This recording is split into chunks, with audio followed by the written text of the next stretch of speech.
tichigadzirisa saka pangoitika herere ndo ndazwa ifeso wangu yobva abuda abva amhanya apa akatonditi muri kuita inzva muri kuita mimaki iruti ndopatava tamhanya tikatora zvimafire extinguisher patauya patamira apa tichisvika apa tambotanga tichidira mafire extinguisher nemumawindo then papazoita mukano wekuti tazokwanisa kubhovhora dho iri vatapinda mumimaki saka ndatanga upinda imomomo dhibhire apa parekutanga iri raradona rimwe racho rechitu rarisina uyu pandazotadza kusvika ikokoko ndasina mweya mandadzokera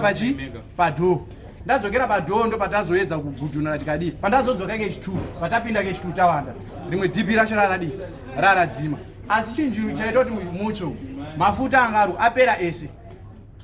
mafuta angaruku ndofunga kuti magasi asara akabeka here kana mastovhu asara akabeka munoziva mafuta akapisisa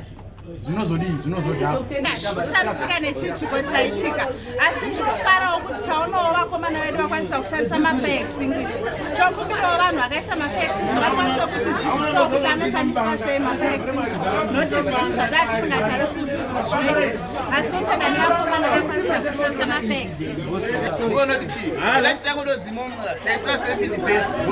mune magetsi zvataita ini ndava ndauya ndatangomhanya kudini kuya kudzima mamcb apa kuti tiite sefudo tikapinda mukati matikasodini kubatwa nemagetsi then tikachidira mvura hapana zvokwanisa kuitika then tazopinda mukati tikazona mamwe mcb acho angadi adona nenyaya yeshort circuit yakaitiwa kuti imomo